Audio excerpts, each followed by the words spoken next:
After working diligently through these many exercises and assignments, you have some real knowledge and ability at your disposal.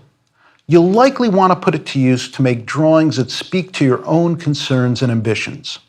In developing your work, it's useful to be aware of the range of traditions and subjects that have been important in drawing's history and what contemporary artists are drawing as well. So, continually looking at a range of diverse drawing and related art is a great long-term project. Ben Shahn, in his Norton Lectures at Harvard, said that there were two questions for the aspiring artist. What shall I paint, and how shall I paint it? We can paraphrase for our purposes. What shall I draw? How shall I draw it? Having to ask these kinds of questions hasn't always been so much the case. In fact, for most of time and in most cultures, artists have worked with subject matter, taken an approach, and used materials that were shared by other artists of the same period and geographical area.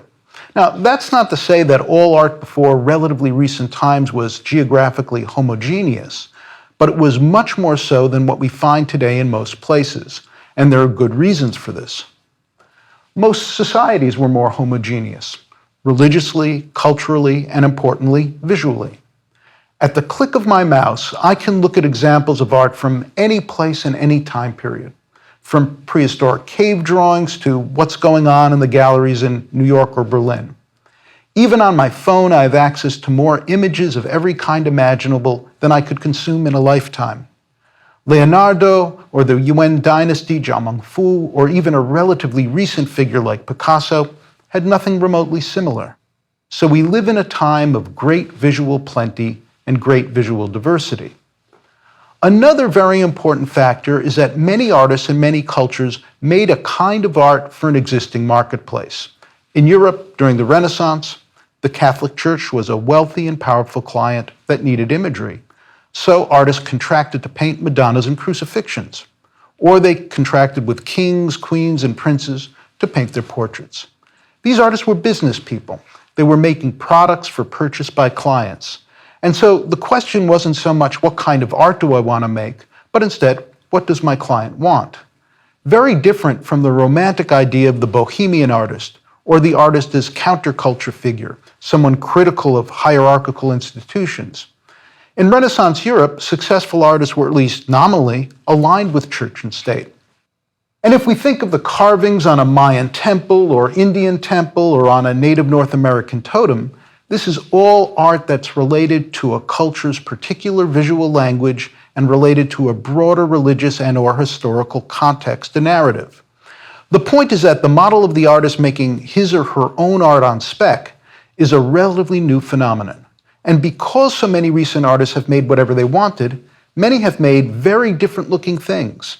And many have made different kinds of things at different times in their lives, like Picasso or Matisse or Mondrian or Philip Guston. And that's a pretty recent phenomena too. Another factor particular to the relatively recent present is the lack of any even general agreed upon standards about what's good and bad in the arts, and by extension, drawing. That's not to say that individuals don't have their own standards and firmly held belief. It's just that there's no real agreement among artists, professors, critics, curators, collectors, etc., regarding what they are or should be. Though it takes time to tease out the truth, at least in medicine, the test is somewhat simpler. Do repeated, large, double-blind studies on diverse populations and tally the statistical results. Based on hard data, researchers can begin to make reasonable conclusions about what might work. Not perfect, but no one has come up with anything even remotely similar to test if a drawing or artwork is worthwhile or worthless. Perhaps the only real test is time itself. If successive generations and cultures care about and take pains to preserve certain artworks, it suggests they're broadly meaningful to human beings. Alfred Barr, the founding director of New York's Museum of Modern Art, was well aware of this. He wrote, "The historical museum has to be very conservative and careful in its choices. The modern museum, on the other hand, has to be audacious, to take chances. It has to consider the probability that it would be wrong in a good many cases and take the consequences later." Put a bit more succinctly, the 20th century American artist Larry Rivers quoted Clement Greenberg, one of the dominant critics of his generation, as saying, "As far as art is concerned, I just prefer good art to bad art, if I can tell the difference. So, how you apply everything you've learned is really up to you. You have to form opinions about what you like and realize other people may disagree with you. This isn't a field where things can be proven in the short term. It's subjective. Well-meaning individuals disagree vehemently about what constitutes good art and even about what constitutes proper training. Georges Braque, along with Picasso, one of the developers of Cubism, was quoted as saying, "The whole Renaissance tradition is repugnant to me. The hard and fast rules of perspective which succeeded in imposing on art were a ghastly mistake, which it has taken us 4 centuries to redress." And Robert Beverly Hale, the anatomist I quoted in the section on figure drawing, told the story how the abstract expressionist Willem de Kooning scolded him. I'm quoting Hale here. "One day in East Hampton, de Kooning came up to my little studio there and said I was ruining any number of people by telling them about anatomy." So intelligent, well-intentioned people can disagree. And in fact, today, there are university art departments that offer no instruction in either linear perspective or artistic anatomy, while others do. But let me share with you the words of 3 different writers on art. The first, Craig Raine, describing the work of the Australian sculptor Ron Muick, wrote, "The magic is nothing but hard work and the application of ultra-rigorous standards. Who was it said that genius is only the infinite capacity for taking pains?" The second, Julian Barnes, also in Modern Painters, wrote, "What counts is a surviving object and our living response to it. The tests are simple. Does it interest the eye, excite the brain, move the mind, and involve the heart? Further, is an apparent level of skill involved?" And the last by the late critic Robert Hughes. "In art, people love rarity, singularity, fully realized handicraft, fine materials, and interesting content." My own advice is simple. Look at a lot of art, read about art, see what you love and what you don't, make judgments, and know that they may change over time. And of course, have a sense of humor about it. The great Kurt Vonnegut perhaps said it best in Palm Sunday. "I have long felt that any reviewer who expresses rage and loathing for a novel or a play or a poem is preposterous. He or she is like a person who has put on full armor and attacked a hot fudge sundae or a banana split." It's difficult to understand why some people get so worked up. One of the great things about art is that the consequences are generally only experienced on the upside.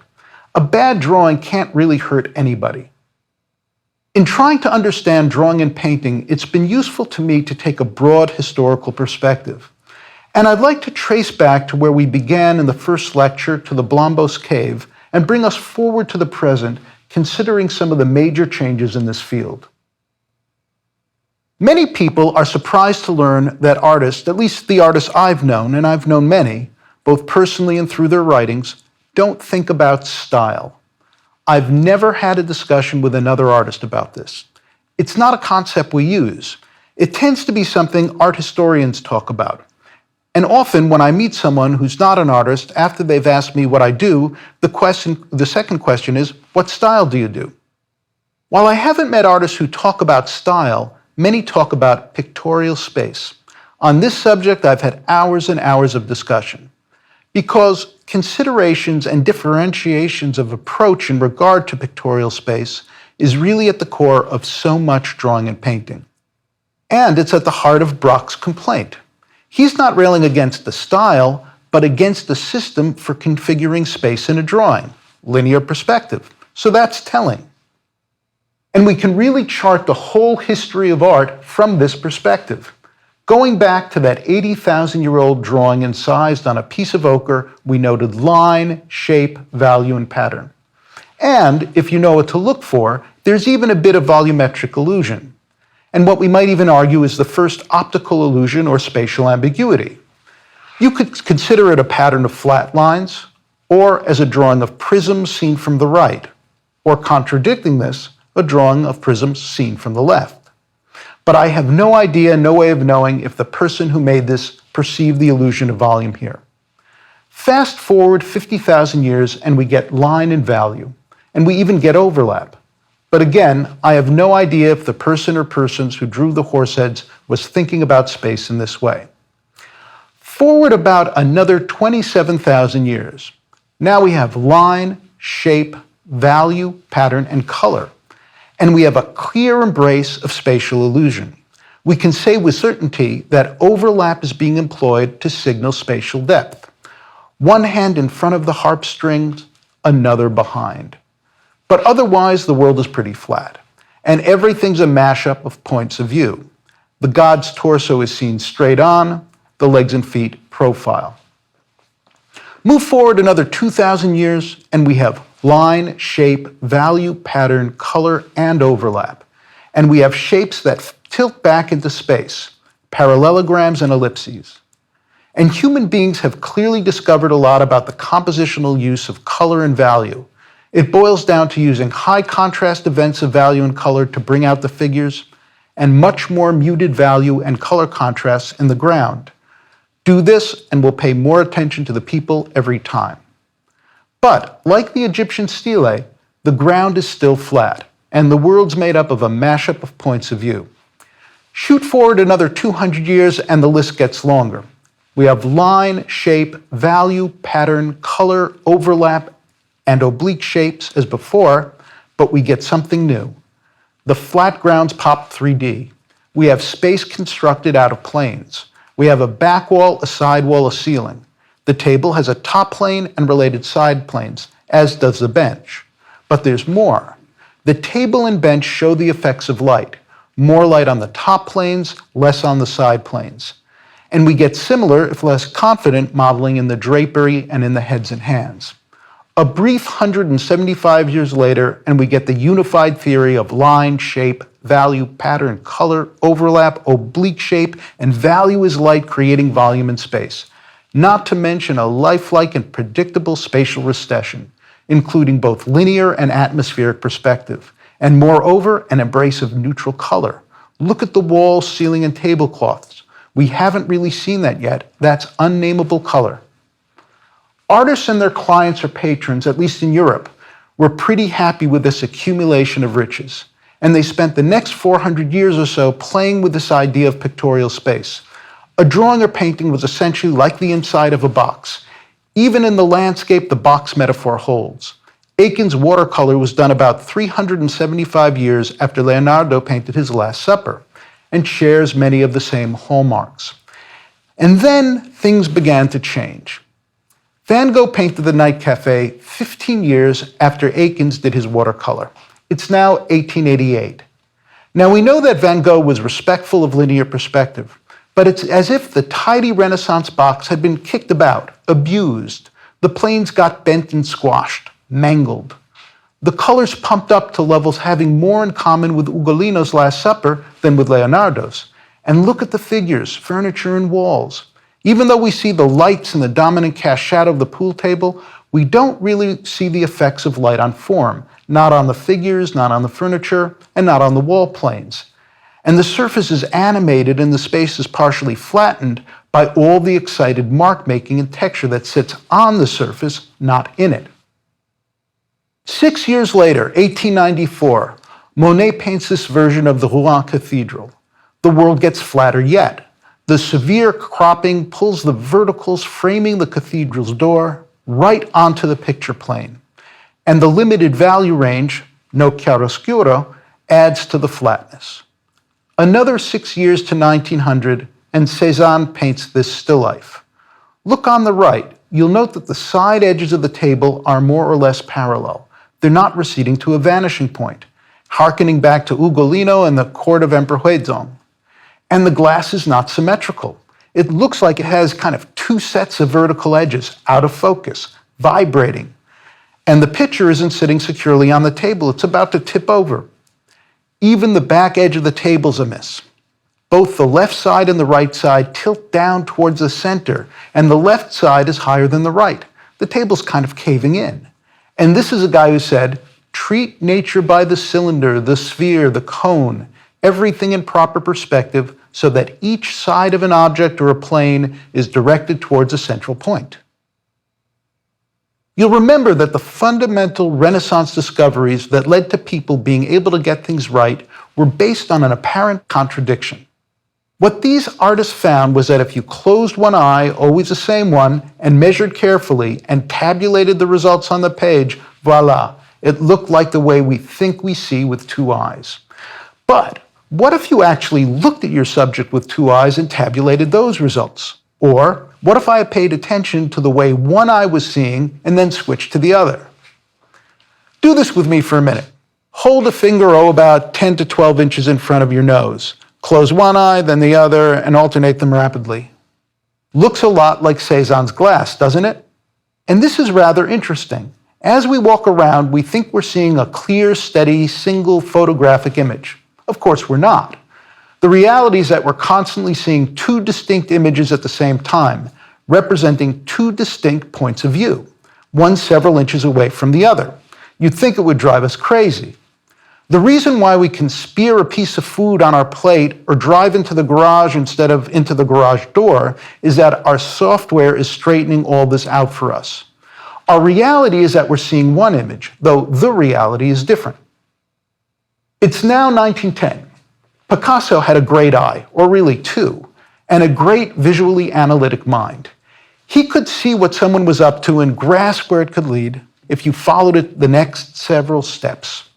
Like fine chess players or entrepreneurs, he saw several steps ahead. This is Cézanne's wine glass on steroids. Picasso wasn't just looking with two eyes, but moving his head as he looked. He looked straight on, then from the side, then upwards and downwards, and you're likely well aware of even more extreme versions of this method in other works by Picasso. Picasso's friend, the painter Henri Rousseau, is reported to have said to him, "We are the two greatest painters of this era. You in the Egyptian manner, and I in the modern." The way I've always understood Rousseau's comment was that Picasso was making a mashup of points of view like the Egyptians. In that regard, he also shares a lot with Ugolino and other pre-Renaissance artists. I want to come back to Braque's judgment. The whole Renaissance tradition is repugnant to me. The hard and fast rules of perspective, which have succeeded on imposing on art, were a ghastly mistake which has taken us 4 centuries to redress. The us included him, Picasso, and a couple others. What he was really saying is that it really limits what and how you draw if the only option is a receding space along a ground plane seen with one eye from a fixed viewpoint. One way of understanding an awful lot of the drawing and painting of the late 19th century and all of the 20th century is as an exploration of many of the possibilities that exist in pictorial space, between flatness or 2 dimensions and the illusion of 3 dimensions. There's a whole and very complex world that exists here. Piet Mondrian's trajectory and body of work are compelling in this regard. He was born in 1872, a year before Akins did the Bigland watercolor. He studied at the Academy of Fine Arts in Amsterdam and, by age 28, was an accomplished artist.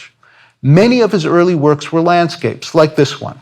It's clear from his drawings and paintings that he'd absorbed many of the same lessons as Akins. Many of the same things we've studied in this course. Primary among them, things having to do with composition and spatial illusion. Take a rectangle, divide it into 2 subrectangles. You get land and water below, sky above.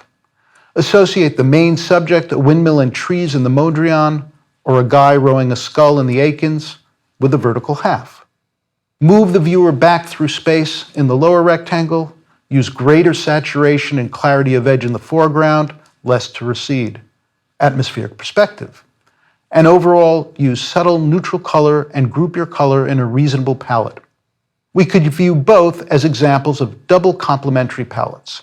In the Mondrian, red, green, yellow, violet. In the Akins, red, green, orange, blue. Mondrian died in 1944 at age 71. We've looked at his painting Broadway Boogie Woogie before. It was completed in 1943, a year before his death. Lots of horizontals and verticals, no diagonals to take us back in space, primary colors, a dark cool and white. It's pumped. What happened? How do you get from this to this? Well, in painting and drawing, what's most important is not what you're looking at, but what you're looking for. Remember from the first lecture, learning to draw is really about learning to see. So ask yourself as you move forward, what are you looking for? Here's a pivotal work where we can see just what Mondrian was looking for. It's titled Row of 8 Young Willows Reflected in Water. It was painted between 1902 and 1907. Piet Mondrian would have been between 30 and 35 years old. He's attuned to what's going on around him, and he's quick to pick up on the flattening he sees in the works of other artists of the day, like Monet and others. This painting shares some aspects with his windmill painting. There's a large horizontal division yielding land and water below, sky above. The palette's muted, and there's some depth of space. The water and the trees' reflection are closer, the trees themselves farther away, but it's clearly much flatter than the windmill, little atmospheric perspective, and no receding diagonals. If we look at the underlying structure, we find that it's built on lots of horizontals, intersecting lots of verticals. Basically a grid. You can't get much flatter than a grid. Add some flat color to the shapes in the grid. Begins to look familiar, no? Many people I've met, non-artists, have the idea that abstraction and figuration are wholly different things. But in fact, for many artists, they're often intimately connected. What Mondrian was looking for in his mid-30s were landscapes that would sit on the format surface. Landscapes without diagonals. Landscapes where things hewed to verticals and horizontals. Landscapes that had a grid-like aspect. So vertical trees and the horizon reflected straight down in the water, well, that made perfect sense. What he eventually found was that he could do away with the objects and retain the grid-like structure. And along the way, he found he could get rid of the structure of the box itself. Van Gogh kicked it in, Monet pushed it up against the picture plane, Cézanne mangled it, and Picasso and Braque shattered it like glass. But Mondrian got rid of it altogether. The drawn or painted world was pushed up against the picture plane. That's not to say there's no readable space in Broadway Boogie Woogie. There is, of a kind, but it's a purely pictorial space, a type of invented space. It doesn't fully match up with the kind of space we experience in nature. Stare at the red rectangle located near the center of the canvas bottom edge. Now, look up to the right at the similarly shaped red rectangle in the lower right quadrant. Do you feel the space? Do you feel the spatial recession? If you remember, in an earlier lecture, I outlined 12 principles that affect the illusion of space on a two-dimensional surface. The third was position along the page's vertical axis. That's coming into play here. The red located lower along the format's vertical axis feels closer. One higher along the vertical axis, farther away. They also relate along a diagonal. That was the fifth principle. Diagonals create spatial depth. Connecting them, which is just what our eyes do, creates a long block pulling back somewhat ambiguously into space. Let's make another comparison. Compare the blue rectangle in the lower left quadrant with the red one diagonally above it.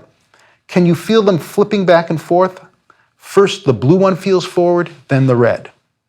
The blue feels closer because of principles 1, 3, and 5.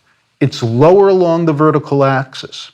It relates to the red above it on a diagonal, and it appears to overlap the vertical grid while the red occupies the same plane as that grid. But the red fights back. How? It's bigger, scale. And all else being equal, warms advance over cools, principle 11. And that's the boogie woogie. That's the dance. Everything's in motion. If you spend some time studying this painting, you'll find Mondrian's using many of the principles you learned regarding the manipulation of illusionistic space. But rather than using them to reinforce one message, like he did as a younger man, painting the trees and windmill, he uses them to contradict one another.